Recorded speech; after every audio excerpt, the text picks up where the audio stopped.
Sorry, মাফ করবেন। আসসালামু আলাইকুম প্রিয় দর্শক শ্রোতা, অস্ট্রেলিয়া থেকে প্রকাশিত একমাত্র বাংলা পত্রিকা সুপ্রভাত সিডনির সাপ্তাহিক আয়োজন ফেস টু ফেস লাইভে স্বাগত জানাচ্ছি আমি নোমান মাসুম। আমরা চেষ্টা করে থাকি বাংলাদেশ এবং বাংলাদেশের বাইরের সমসাময়িক ঘটনাবলী নিয়ে কথা বলার জন্য। এবারও ঠিক তার ব্যতিক্রমে না গিয়ে আমরা চেষ্টা করেছি যে বাংলাদেশের সমসাময়িক যে রাজনীতি, আপনারা সবাই জানেন জুলাই আগস্ট সেই বিপ্লবের পরে বাংলাদেশের রাজনীতি একটি ধারায় ধাবিত হচ্ছে এবং বাংলাদেশ যাবে কোন পথে এবং বাংলাদেশের রাজনীতি আপনারা সবাই জানেন যে 16-17 বছর আওয়ামী লীগের যে অপশাসন দুঃশাসন যে ফ্যাসিজম কায়েম করেছিল আওয়ামী লীগ এবং সেই আওয়ামী লীগকে পতনের পরবর্তী বাংলাদেশের রাষ্ট্র ক্ষমতা, বাংলাদেশের নির্বাচন, বাংলাদেশের রাজনৈতিক অবকাঠামো এবং বাংলাদেশের অর্থনৈতিক অবকাঠামো সহ বাংলাদেশের সমৃদ্ধির যে চিন্তা ভাবনা করা হচ্ছে সেই লক্ষ্যেই বিভিন্ন রাজনৈতিক সংগঠন বলেন বা সামাজিক সংগঠন বলেন, ছাত্র সংগঠন বলেন, সবাই মানে একটা অবস্থার মধ্যে দিয়ে যাচ্ছে এবং তার সেই ধারাবাহিকতা আমরা লক্ষ্য করলাম যে গত রাতে 32 নম্বরের যে সুধা সদন সহ যে ভবনটি রয়েছিল সেটা আওয়ামী লীগের আস্ফালনের পরে আসলে গুড়িয়ে দেওয়া হয়েছে। আমরা এই বিষয়ে কথা বলার জন্য আজকে আমাদের স্টুডিওতে আমন্ত্রণ জানিয়েছি আমাদের একজন শ্রদ্ধেয় অতিথি, বাংলাদেশ জাতীয়তাবাদী দল ছাত্র দলের কেন্দ্রীয় সাংগঠনিক সম্পাদক এবং সাবেক ছাত্রদল ঢাকা বিশ্ববিদ্যালয়ের সাধারণ সম্পাদক জনাব আমানুল্লাহ আমান। আসসালামু আলাইকুম আমানুল্লাহ আমান ভাই, ভালো আছেন? ওয়ালাইকুম আসসালাম, আছি আলহামদুলিল্লাহ। শুনতে পাচ্ছেন? জি, আমি শুনতে পাচ্ছি। আপনি যখন শুরু করছিলেন আমার এদিকে শোনা যাচ্ছিল না কথা। আচ্ছা, এখন শোনা যাচ্ছে। একটু মাঝে মাঝে কারিগরি সমস্যা দেখা দিতে। আপনি আশা করি আপনি আমাকে শুনতে পাচ্ছেন, সমস্যা হচ্ছে না তো? জি জি, স্পষ্ট। জি, আমানুল্লাহ আমান ভাই অত্যন্ত মেধাবী একজন ছাত্র নেতা, ঢাকা ভার্সিটির ছাত্র দলের সাবেক সাধারণ সম্পাদক, বর্তমানে সাংগঠনিক সম্পাদক। আমরা সবাই জানি 16-17টি বছর আওয়ামী লীগ একটু মানে পিছন থেকে যদি বলতে হয় সেই মুসলিম আওয়ামী লীগ থেকে আওয়ামী লীগ থেকে বাকশাল থেকে মোটামুটি একটা দীর্ঘ 24 বছর হারিয়ে যাওয়া একটি সংগঠন আবার জনগণের অনুকম্পায় তারা আবার রাজনীতিতে আসলেন এবং যে কোনো ছলে বলে কৌশলে তারা আবার রাজনীতিতে ক্ষমতায় অধিষ্ঠিত হয়ে দেশকে টোটালি একটা ফ্যাসিজমের দিকে নিয়ে গেলেন এবং আমার মনে হয় কিছু কিছু ক্ষেত্রে ফ্যাসিজমকে ছাড়িয়ে শেখ হাসিনা একটা মানে কঠিন একটা ডিকটেটরের মধ্যে পরিণত হয়ে গেলেন এবং আমরা দেখলাম যে গত 16-17টি বছর বিএনপি, ছাত্রদল, যুবদল, স্বেচ্ছাসেবক দল, তার অঙ্গ সংগঠনগুলো যেভাবে অন্যান্য রাজনৈতিক মিত্রদের সাথে নিয়ে রাজপথে থেকে আওয়ামী লীগের বিরুদ্ধে যে জনমত তৈরি করেছেন সেই জনমতের একটি বহিঃপ্রকাশ আমরা লক্ষ্য করলাম 2024-এর সেই জুলাই এবং আগস্টে। অনেকেই বলতে পারেন যে ছাত্রদের বৈষম্য বিরোধী আন্দোলনের হাসিনা পালিয়েছে। আসলে আমরা তো অবশ্যই সবাই জানি, কারণ আমরা যারা বাংলাদেশ নিয়ে প্র্যাকটিস করি, বাংলাদেশের কথা বলি, তারা জানে যে এই আন্দোলনটার পেছনে, সফলতার পেছনে বিএনপির নেতৃত্বাধীন বাংলাদেশের অনেকগুলো রাজনৈতিক সংগঠন, সামাজিক সংগঠন, ছাত্র সংগঠন নিরলসভাবে কাজ করেছে, যার স্পার্ককে আমরা দেখেছি 5ই আগস্ট। তো তার পরবর্তীতে হাসিনা সেখান থেকে পালিয়ে গেল। তো আমি জনাব আমানুল্লাহ আমানের কাছে একটু জানতে চাই যে আপনি কিভাবে দেখলেন হঠাৎ করে আওয়ামী লীগের সেই অপরাজনীতির আস্ফালনের পরেই গত রাত্রে আবার সেই ফ্যাসিস্ট হাসিনা মিডিয়াতে এসে কথা বলা শুরু করলো এবং ছাত্ররা বিক্ষুব্ধ হয়ে ধানমন্ডি 32 নম্বর এবং সুধা সদন লিটারালি গুড়িয়ে দিল। পুরো ঘটনাটা আপনার কাছে কিভাবে থেকেছে? ধন্যবাদ আপনাকে। শুনতে পাচ্ছেন? আমি শুনতে পাচ্ছি, আপনি কন্টিনিউ করেন মিস্টার আমানুল্লাহ আমান। আপনি যেটি বলতেছিলেন, আপনি যে বাকশাল পরবর্তীতে আওয়ামী লীগের গত 15.5 বছর যে আওয়ামী লীগ ক্ষমতায় ছিল, 2008 সালের 29 ডিসেম্বর একটি ইলেকশন ইঞ্জিনিয়ারিং এর মাধ্যমে শেখ হাসিনা, খুনি হাসিনা ক্ষমতা আসার পরে আপনার এর পরবর্তী সময় 14, 18 এবং 2024 সালের যে আমিডামি নির্বাচন হলো। তো এই 3টি ধারাবাহিক নির্বাচনে মানুষের গণতান্ত্রিক যে অধিকার, মানুষের যে ভোটাধিকার, সেটি সম্পূর্ণভাবে সাধারণ মানুষের কাছ থেকে যে কেড়ে নেওয়া হয়েছে। কেড়ে নেওয়ার ফলশ্রুতিতে সর্বশেষ যে 7ই জানুয়ারি ডামি নির্বাচনটা হলো, এক একটা ইলেকশন, অবৈধ ইলেকশন যাচ্ছে আর এক একটা পর্যায়ে বেপরোয়া হয়ে গিয়ে আওয়ামী লীগ এবং আওয়ামী লীগের অঙ্গ সহযোগী সংগঠন ফ্যাসিস্ট আওয়ামী লীগ বাংলাদেশের যে অবস্থা নিয়ে গিয়েছিল, আপনি একজন সাধারণ শ্রমজীবী খেটে খাওয়া মানুষকে যদি জিজ্ঞেস করতেন যে আওয়ামী লীগ সম্বন্ধে আপনি কিছু বলেন, আমার মনে হয় যে সবাই মানে এক মহাকাব্যিক দুর্নীতির কথা, অপশাসন, দুঃশাসন, নিপীড়ন, নির্যাতনের কথা বলতে পারতো। সেখানে রাজনৈতিক কর্মী আমরা আওয়ামী লীগ এত বেশি অপকর্ম করেছে, আমার মনে হয় যে মানে কোথা থেকে শুরু করব, কোথা থেকে শেষ করবে কোনো কুল কিনারা নেই। কিন্তু খুনি হাসিনার সময় আপনি বাংলাদেশের সকল শ্রেণী পেশার মানুষকে যে রকমের নিপীড়ন করা হয়েছে, এবং আপনি প্রত্যেকটা মানুষ একটা সময় উপলব্ধি করতে পেরেছে যে সে প্রত্যেকে তার চাকরির ক্ষেত্রে, তার ব্যবসার ক্ষেত্রে, তার নিজ কর্মক্ষেত্রে, তার শিক্ষা প্রতিষ্ঠানে প্রত্যেকে যে যার মতো জুলুমের শিকার হচ্ছিল।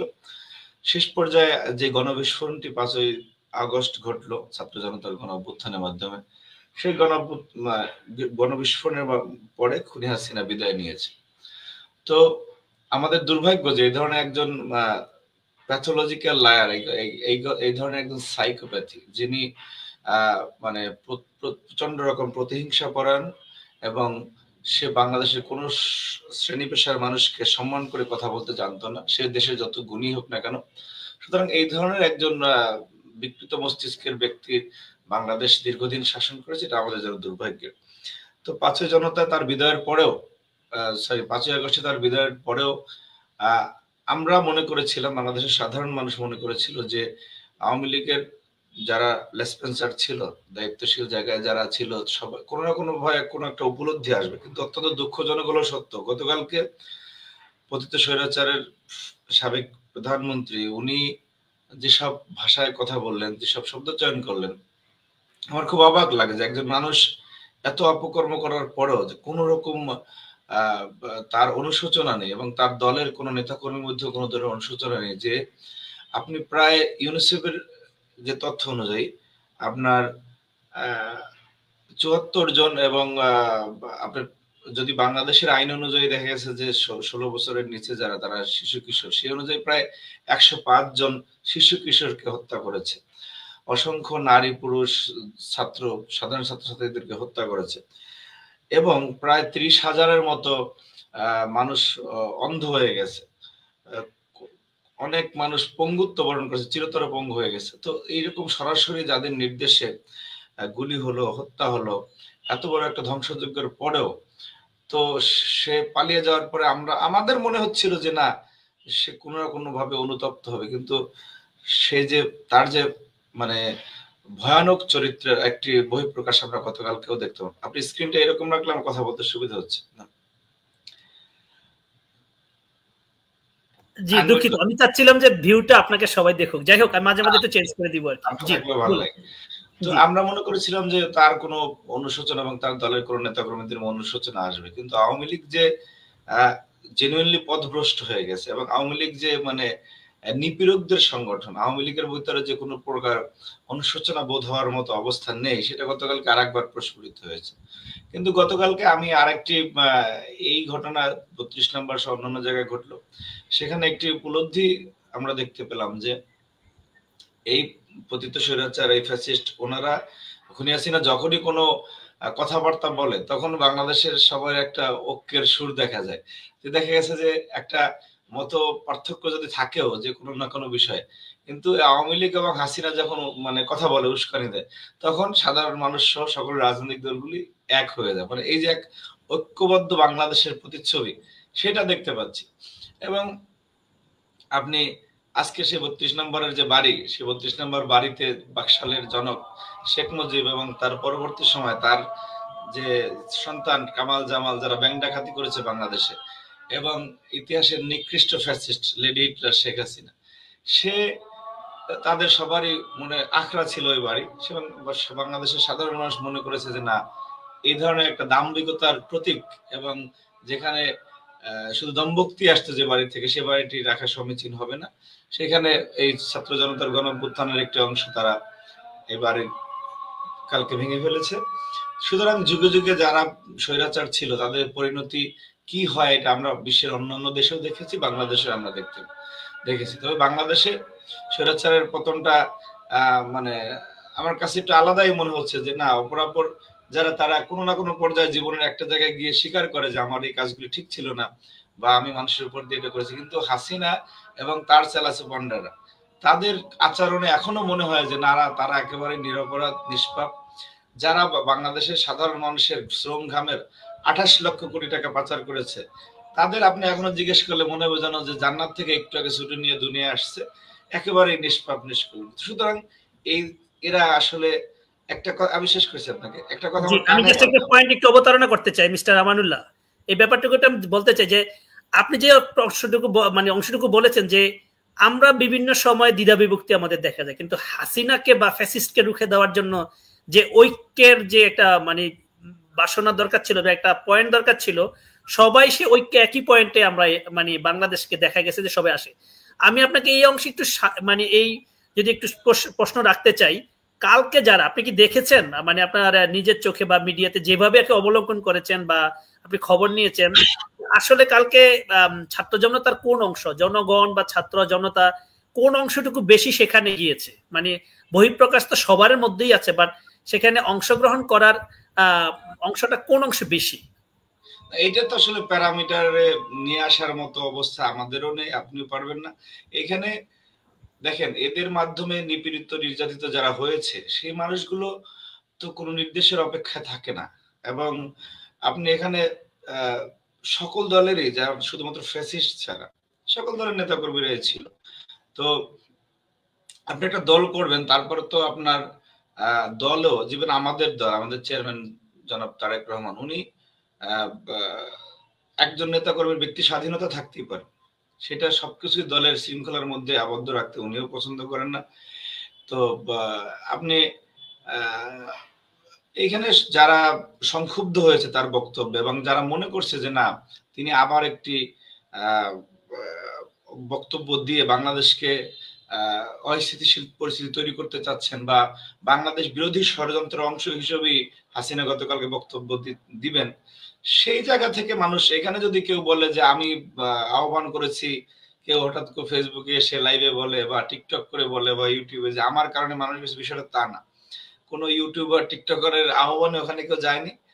এরকম খুনি হাসিনা যতবারই কথাবার্তা বলবে, বাংলাদেশের সাধারণ মানুষ ততবারই ফুঁসে উঠবে বলে আমার কাছে বিশ্বাস হচ্ছে।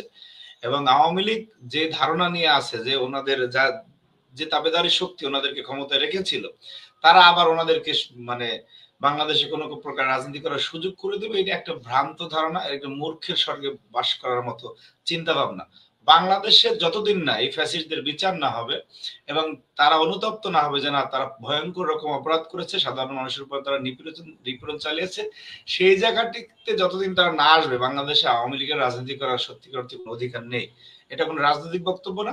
আওয়ামী লীগের বিষয়ে সকল শ্রেণী পেশার মানুষ এক এবং ঐক্যবদ্ধ আছে এবং থাকবে বলে আমার কাছে প্রতীয়মান হচ্ছে।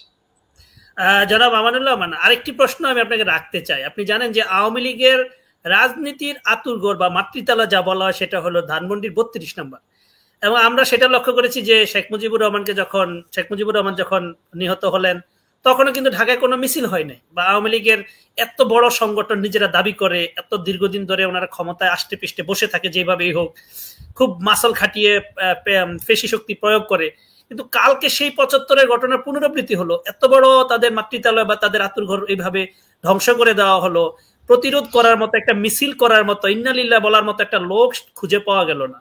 আপনি কি এক কথা বলতে পারেন, বা এক কথায় না, যদি একটু চিন্তা ভাবনা করি বলেন যে আসলে বাংলাদেশে আওয়ামী লীগের রাজনীতি অনেকটাই কবর রচিত হয়ে গেছে? বর্তমান অবস্থা দেখে কি তাই মনে হয়? ডেফিনেটলি আপনি আওয়ামী লীগ নামে আর বাংলাদেশের রাজনীতি করার সুযোগ আছে বলে আমি মনে করছি না। কারণ হচ্ছে আপনি এটা শুধু আমরা একজন রাজনৈতিক দলের কর্মী সেই হিসেবে বলছি না। আপনি আওয়ামী লীগ তো পতনের আগে আওয়ামী লীগ একটি গালিতে পরিণত হয়ে গেছিল, আওয়ামী লীগ শব্দটা, সেটা শেখ হাসিনা এবং তার সাথে যারা আছে লেসপেন্সাররা, তারা কেউ উপলব্ধি করতে পারে না যে আসলে আওয়ামী লীগ একটি গালিতে পরিণত হয়ে গেছিল। তো আজকে এত বড় একটি, আমি বারবার একই কথা তো চলে আসছে যে এত বড় একটি ঘটনার পরও যখন মানুষ দেখতেছে যে না, চোখের সামনে একজন ছাত্রকে মেরে ফেলছে, আপনি আমাদের আশরাফুল আমিন, আপনার এই যে এপিসি কার্ড থেকে তাকে গুলি করে তারপরে মরার আগে তো সেখান থেকে ফেলতে হলো, একজনকে বন্ধু টেনে নিয়ে যাচ্ছে, বারবার বুকের মধ্যে গুলি চালাচ্ছে। আবু সাইদের সেই প্রসারিত বুক আমাদের এখনো চোখে ভাসে, মুগ্ধ যে আপনার পানি লাগবে, পানি বলে কথা বলতেছে, আমরা এখনো আবেগতাড়িত হয়েছে। আমাদের ছাত্র দলের নেতা শহীদ ওয়াসিম চট্টগ্রামের, সে স্ট্যাটাস দিয়েছে সামাজিক যোগাযোগ মাধ্যমে, চলে আসুন ১৬ শহর। তার কিছুক্ষণ পরে সে শহীদ হয়ে গিয়েছে। রিয়া গোপ, সেই ৬ বছরের শিশু নারায়ণগঞ্জের, সে বাসায় বসে গুলিবিদ্ধ হয়ে মারা গিয়েছে। এরকমের ২ শতাধিক সাধারণ মানুষের, ছাত্র জনতার রক্ত, এবং তাদেরকে শহীদ করার পরেও যারা সরাসরি অস্বীকার করে যে না তারা নিরপরাধী, এবং আমাদের উপর দিয়ে বিএনপি একটি রাজনৈতিক সংগঠন, তাদের নেতা, আমাদের যে পরিমাণ গুম, খুন, অত্যাচার, নিপীড়ন চলেছে, লক্ষ লক্ষ মামলা, তারপর যাদের ভিতরে ন্যূনতম কোনো, আচ্ছা আপনি যদি কোনো বিষয়ে ক্ষমা চান তাহলে আপনি ছোট হয়ে গেলেন না। অর্থাৎ আওয়ামী লীগ এবং ন্যায় বিচার, আওয়ামী লীগ এবং সুশাসন, আওয়ামী লীগ এবং যে সামাজিক বাস্তবতা, আওয়ামী লীগের সাথে এগুলি কোনো সম্পর্ক নেই। আওয়ামী লীগ ঐতিহাসিকভাবে একটা চাপাবাজ সংগঠন, আওয়ামী লীগ ঐতিহাসিকভাবে একটি মিথ্যাবাদীদের সংগঠন।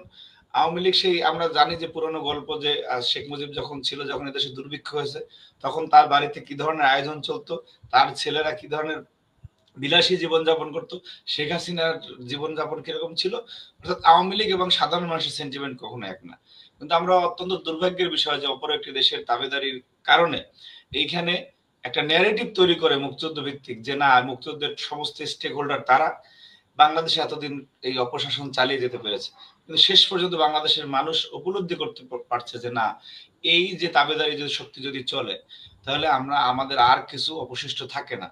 তো আলহামদুলিল্লাহ উপলব্ধিটা পরে আসলো, আমাদের ছাত্র মানুষের বিজয় হয়েছে, বাংলাদেশের মানুষের বিজয় হয়েছে। আপনি দেখেন যে একটি রাষ্ট্র আমাদের পার্শ্ববর্তী, তারা বাংলাদেশের সাধারণ মানুষের সাথে সম্পর্ক না রেখে বাংলাদেশের সাথে যে অন্য একটি, মানে একটা দেশের সাথে আর এক দেশের যে সম্পর্ক হওয়া উচিত, সেই মানদণ্ডে না থেকে তারা শুধুমাত্র একটি দলকে এবং একটি পরিবারকে প্রাধান্য দিয়েছে।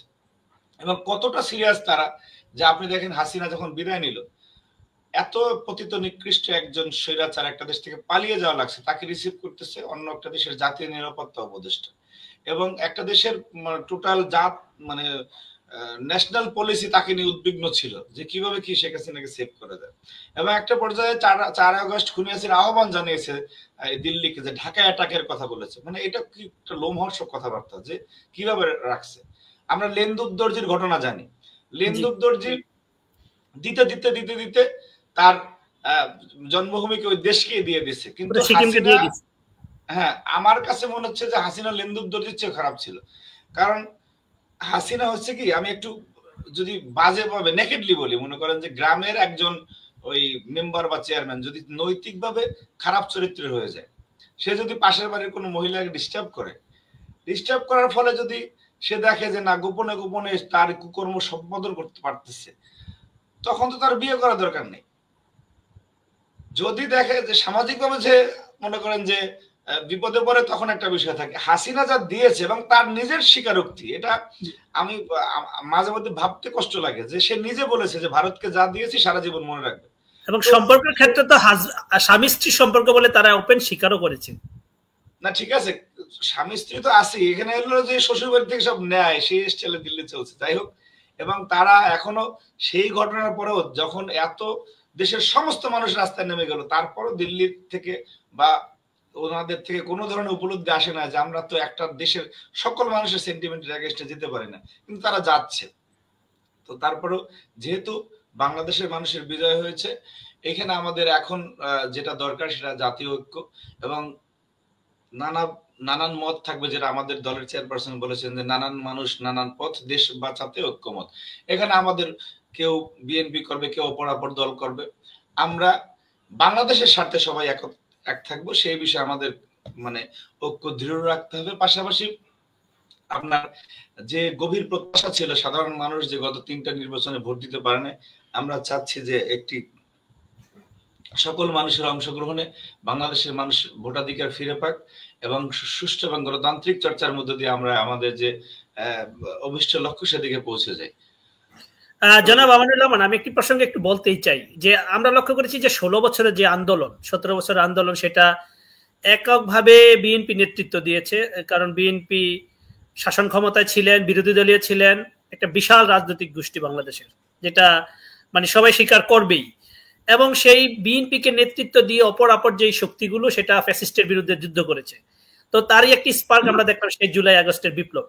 তো আপনি যেই কথাটা বললেন যে বাংলাদেশের সত্যিকার অর্থের যেই গণতান্ত্রিক চর্চা, একটি ইলেকশন, বাংলাদেশ কোন পথে যাবে সবাইকে নিয়ে আপনাদের চেয়ারম্যান জনাব তারেক রহমানের যেই প্রচেষ্টা, এবং আমরা তারই অংশ আমরা লক্ষ্য করলাম যে সবাই মিলে আপনারা ফ্যাসিস্টকে উৎখাতের জন্য কাঁধে কাঁধ মিলিয়ে কাজ করেছেন। কিন্তু দুঃখজনক হলে পরবর্তীতে আমরা এই মতের মধ্যে কিছুটা অনৈক্য, এটা কি রাজনৈতিক চর্চা যে বিভিন্ন মত থাকবে, নাকি আসলে তার ভিতরে অনেক ধরনের খবর মিডিয়াতে আসে, অনেক ধরনের খবর কূটনৈতিক পাড়ায় আসে, বিভিন্নভাবে আসে? আপনি একজন দায়িত্বশীল, আপনি দক্ষিণ এশিয়ার সবচেয়ে বড় ছাত্র সংগঠন জাতীয়তাবাদী ছাত্র দল কেন্দ্রীয় কমিটির সাংগঠনিক সম্পাদক, আপনি কিভাবে সারা দেশের চিত্র, যে আপনারা যেভাবে যুদ্ধ করেছেন ফ্যাসিস্টের বিরুদ্ধে, ওই অবস্থানে কি বর্তমানে আপনারা আপনার অভিষ্ট লক্ষ্যে আছেন, নাকি আসলে ভিন্ন মতের কারণে কিছুটা হলে আপনারা ডিসপ্লেসড? সবিনয় বলবেন জনাব আমানুল্লাহ। আমি আপনাকে বলছি, ভিন্ন মত তো থাকতেই হবে। আপনি যদি সবই একমত এক পথের হয় তাহলে তো গণতন্ত্র থাকলো না। আপনি মনে করেন যে একটা ক্রীড়া প্রতিযোগিতায় বা আপনি ফুটবল খেলতে গেলেন বা ক্রিকেট, যাই হোক না কেন, এখানে তো মানে পক্ষ বিপক্ষ থাকতে হবে, তো নাহলে তো খেলা হবে না। এবং এটা গণতন্ত্রের সৌন্দর্য হচ্ছে যে আপনার পক্ষ বিপক্ষ থাকতে হবে, সেটাই গণতন্ত্রের সৌন্দর্য। সুতরাং 5ই আগস্ট পরবর্তী সময়ে এই যে কথাবার্তাগুলি আসছে সেটা থাকাটাই খুবই স্বাভাবিক। এটাই গণতান্ত্রিক চর্চাবোধের মধ্যে মানে প্রধান উপলক্ষ্য, যে আপনি নানান মত থাকবে। কিন্তু হ্যাঁ, আপনি দেখা যাচ্ছে যে এটা দুঃখজনক হলেও সত্য যে 5ই আগস্ট পরবর্তী সময়ে একটি রাজনৈতিক দল তারা মানে ক্ষমতায় যাওয়ার যে তাদের ইচ্ছা, যে অভিলাষ, যে আকাঙ্ক্ষা, সেই জায়গা থেকে কিছু ন্যারেটিভ তৈরি করছে সেটা বিএনপির বিরুদ্ধে। সেই ন্যারেটিভ গুলো আমরা আমাদের মতো ডিফেন্ড করি। তো আমাদের কথা হচ্ছে যে একটি ফ্রি এবং ফেয়ার এবং ক্রেডিবল ইলেকশন হলে মানুষই বেছে নেবে যে কে তার নেতা। সাধারণ মানুষই যেহেতু এখন আর সেই মানে ইলেকশনটি সেই আপনার 14, 18, 24-এর মতো হওয়ার কোনো সুযোগ নেই। তো সেই জায়গাতে আপনি ভালো কাজ করে যাবেন, আমরা জনগণের জন্য করব, জনগণের সিদ্ধান্ত নেবে যে না, বাংলাদেশের নেতৃত্ব দেওয়ার জন্য কে যোগ্য। তো সেই জায়গাটা আমরা এইসব যেসব প্রোপাগান্ডা হচ্ছে, যেসব কথাবার্তা হচ্ছে, এগুলি আমরা আসলে আমলে নিচ্ছি না। এগুলি আসলে টকশো বা বিভিন্ন আলোচনা, সেমিনার, সিম্পোজিয়ামে বক্তব্য হয়, কথার খচখচানি থাকেই, এটা থাকাটাই স্বাভাবিক। কিন্তু আমরা জনগণের জন্য কাজ করে যাচ্ছি। এবং আপনি 5ই আগস্ট পরবর্তী সময় জনাব তারেক রহমান উনি বাংলাদেশকে ধারণ করে যে সমস্ত কথাবার্তা, উনি যেসব বক্তব্য উনি দিচ্ছেন, সেটা বাংলাদেশের সকল সাধারণ মানুষ, সকল শ্রেণী পেশার মানুষই তারা দৃঢ়ভাবে বিশ্বাস করে না তারেক রহমান বাংলাদেশকে নেতৃত্ব দেওয়ার জন্য উপযুক্ত। এবং এই মুহূর্তে বাংলাদেশের নেতৃত্ব দেওয়ার জন্য আমরা মনে করি ইনশাল্লাহ অবিকল্প নাম হচ্ছে জনাব তারেক রহমান। এবং উনি, আপনি একটু দেখবেন যে 5ই আগস্টের যে ছাত্র জনতার গণ অভ্যুত্থান হলো, গণ অভ্যুত্থানের যে প্রেক্ষাপট তৈরি হওয়া, যে প্রথম কোটা সংস্কার আন্দোলন নামে, পরবর্তীতে বৈষম্য বিরোধী ছাত্র আন্দোলন, পরবর্তীতে যেটা এক দফায় পরিণত হয়, সেই প্রথম দিন থেকে উনি বিশেষ করে জাতীয়তাবাদী ছাত্রদল সহ অপরাপর যারা, তাদেরকে উনি মানে অত্যন্ত সূক্ষ্ম এবং সুচারু রূপে এই আন্দোলনকে কিভাবে গতিশীল করা যাবে, একটি সরকার বিরোধী আন্দোলনে রূপান্তরিত করা যায়, সেই জন্য প্রথম থেকেই বিশেষ করে যারা সমন্বয়ক ছিল এবং অন্যান্য স্টেকে যারা ছিল তাদের সাথে সার্বক্ষণিক উনি নিবিড়ভাবে যোগাযোগ রেখেছেন। এরাও বিভিন্ন প্রয়োজনে আমরা সহ জনাব তারেক রহমান মহোদয় ওনাদের অবহিত করেছেন। এবং শেষ পর্যন্ত যখন এক দফা ঘোষণা হলো 1 আগস্ট, তারপর থেকে তো প্রবল ভাবে বিএনপির সকল শ্রেণী পেশার সর্বস্তরের নেতাকর্মীরা একদম কেন্দ্র থেকে তৃণমূল পর্যন্ত আমরা ঝাঁপিয়ে পড়েছিলাম। এবং যার ফলশ্রুতিতে আপনি দেখবেন যে ছাত্রদল এই আন্দোলনের সবচেয়ে বেশি রক্ত দেওয়ার সংগঠন।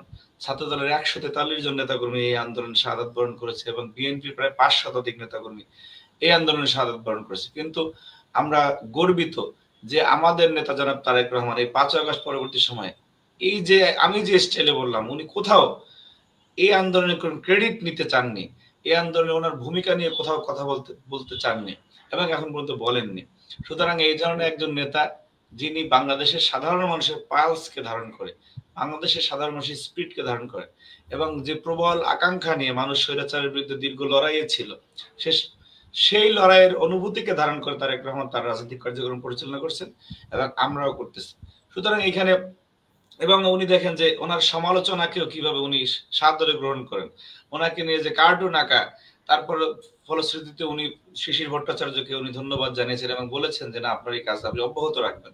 সুতরাং এই ধরনের মানসিকতার একজন নেতা, যা এই মুহূর্তে ঐক্যবদ্ধ বাংলাদেশের প্রয়োজন এবং বাংলাদেশকে ঐক্যবদ্ধ রাখার জন্য এই ধরনের একজন নেতা প্রয়োজন বলে আমরা মনে করি, এবং সেই পথেই জনাব তারেক রহমান এবং বিএনপি রয়েছে। জনাব আমানুল্লাহ আমান, আমি অনুষ্ঠানটি আর হয়তো 4 মিনিটে শেষ করব। আমি আপনার কাছে দুটো প্রশ্ন রাখতে চাই। একটি হলো যে আমরা দেখেছি 16-17 বছর যে জাতীয়তাবাদী ছাত্রদল এত বড় সংগঠন হয়ে বারবার মার খেয়ে যে হাসিনার যে সে ছাত্রলীগ দানবের মতো অবস্থায় পরিণত হয়েছিল, আমরা আবরার হত্যা হতে শুরু করে অসংখ্য ছাত্র ছাত্রীদেরকে শ্লীলতাহানি হতে শুরু করে যেভাবে পিটিয়ে তারা মেরেছে, ক্যাম্পাস থেকে বের করে দিয়েছে, রাতকে দিন করেছে, দিনকে রাত করেছে, হালালকে হারাম করেছে, হারামকে হালাল করেছে, আমরা এগুলো অনেক ইচ্ছা এগুলো আমরা জানি।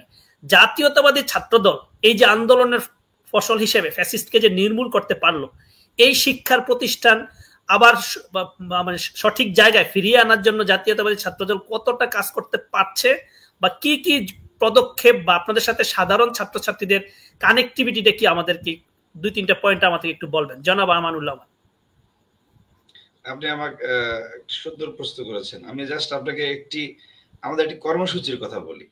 কর্মসূচির মধ্যেই সব ধরনের উত্তর রয়ে গিয়েছে। আপনি 5ই আগস্ট পরবর্তী সময় এই ছাত্র জনতার যে আকাঙ্ক্ষা, ছাত্র জনতা যেটা চেয়েছে, সেই আকাঙ্ক্ষাকে ধারণ করে এবং ছাত্র রাজনীতির গুণগত ও কাঠামোগত পরিবর্তন আনার জন্য আপনার এই যে গণ অভ্যুত্থানের মাধ্যমে ফ্যাসিস্ট শাসন ব্যবস্থা খুনি হাসিনার পতনের পর আগামী দিনে গণতন্ত্র, সাম্য, মানবিক মর্যাদা এবং সামাজিক সুবিচার এবং স্বনির্ভর বাংলাদেশ গড়ে তোলার আমাদের যে প্রত্যাশা, সেই জায়গা থেকে আমরা শিক্ষা প্রতিষ্ঠানগুলিতে সেই নতুন শিক্ষার্থীদের যে সামষ্টিক আকাঙ্ক্ষা, শিক্ষার্থীরা কেমন রাজনীতি দেখতে চায় এবং কেমন রাজনীতি হলে তারা রাজনীতির যে প্রতি আস্থা সেটা ফিরে আসবে, সেটা জানার জন্য ছাত্রদল কেন্দ্রীয় সংসদের পক্ষ থেকে আমরা 28টি সাংগঠনিক টিম করে বাংলাদেশের প্রায় সহস্রাধিক শিক্ষা প্রতিষ্ঠানে আমরা সরাসরি সাধারণ শিক্ষার্থীদের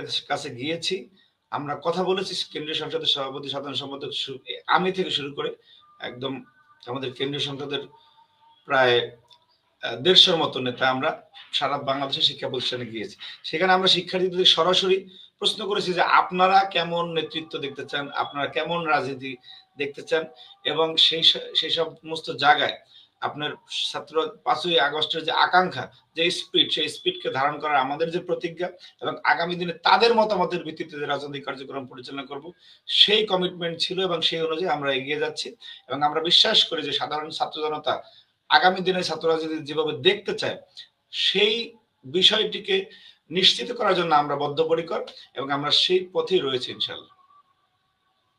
জি, ধন্যবাদ জানাচ্ছি। আমি জানি আপনার একটি গুরুত্বপূর্ণ মিটিং রয়েছে। আপনাকে আমাদের সুপ্রভাত সিডনি পরিবার এবং সুপ্রভাত সিডনির দর্শক শ্রোতাদের পক্ষ থেকে অসংখ্য ধন্যবাদ এবং কৃতজ্ঞতা জানাই। জনাব আমানুল্লাহ আমান, সম্মানিত সাংগঠনিক সম্পাদক, বাংলাদেশ জাতীয়তাবাদী ছাত্রদল কেন্দ্রীয় সংসদ, আবারও ধন্যবাদ জানিয়ে আপনার কাছ থেকে বিদায় নিচ্ছি। আপনি ভালো থাকবেন, সুস্থ থাকবেন।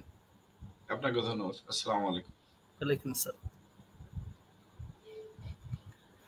প্রিয় দর্শক শ্রোতা, এই ছিল আমাদের আজকের আয়োজন। আমরা সবাই জানি যে বাংলাদেশে গত 16-17টি বছর যে ফ্যাসিজমের যেই করাল গ্রাস, সেই করাল গ্রাস থেকে বেরিয়ে বাংলাদেশ একটি সুন্দর, স্বনির্ভর, অর্থনৈতিকভাবে, রাজনৈতিকভাবে, সামাজিক মর্যাদা নিয়ে, স্বাধীনতা, সার্বভৌমত্বের চেতনা নিয়ে সত্যিকার অর্থে একটি প্রকৃত বাংলাদেশ গঠিত হবে।